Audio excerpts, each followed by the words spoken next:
48 sija biss wara r-rebħa elettorali tal-2008 fil-Partit Nazzjonalista diġà kien hemm il-problemi.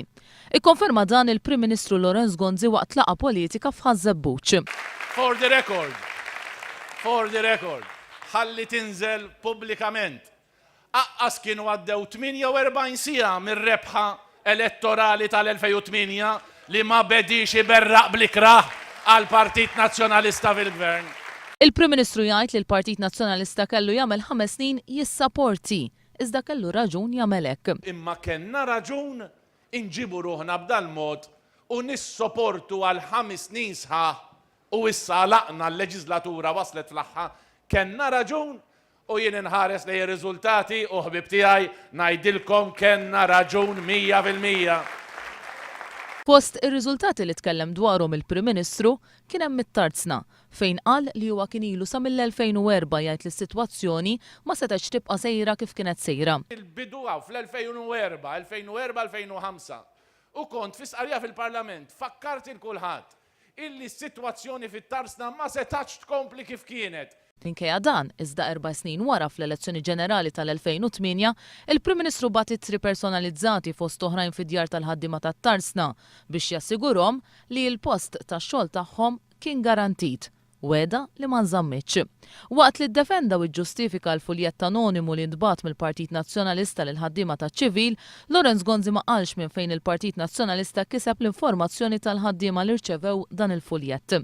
F'Ħażebbuġ il-Prim Ministru tkellem dwar id-diffikultajiet li l-Gvern sab ma' wiċċu fl-aħħar 5 snin u fost l-oħrajn sellem lil Karmi Fsud Bonnici u lil Richard Kakija Karwana li t-tnejn kienu sfiduċjati fil-Parlament. U meta għaddew mozzjonijiet fil-Parlament ta' sfiduċa, anki jekk ma qbilx, visceralment ma qbilx, u hija inġustizzja straordinarja, però ir-regoli ta' demokrazija huma dawk u meta ma ddewx dak il-voti, allura il-persuni involuti irriżenjaw. Jiena nsellmilhom lil Karmi Fsud Bonnici u lil Richard Kakija Karwana u ma niddejjaq xejn irringrazzjahom għas-serjetà u għall-integrità tagħhom. Għas-serjetà u għall-integrità tagħhom. Dwar il-vot ta' 2 filgħaxija l-Prim Ministru Lorenz Gonzi qal li ħadd m'għandu jġib id-dinja fit-tarf jekk il-budget ma jgħaddix. Ġifieri ejja ma nqogħdux inġibu d-dinja fit-tarf, iż-żmien tal-elezzjoni ġenerali wasal. Anki kieku kellu jgħaddi l-budget ma ġara xejn.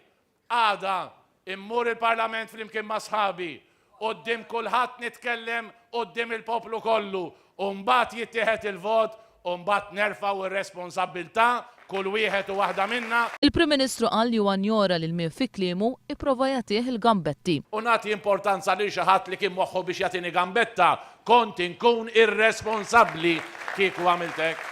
Waqt li jikkonferma li l-elezzjoni ġenerali ser tissejjaħ kmien is-sena d-dieħla, il-Prim Ministru żied li t-tnejn filgħaxija se jgħid pass pass x'ser ikun qed jiġri. Wasal il-mument illi jiena nieħu deċiżjoni fuq meta tissejjaħ l-elezzjoni ġenerali.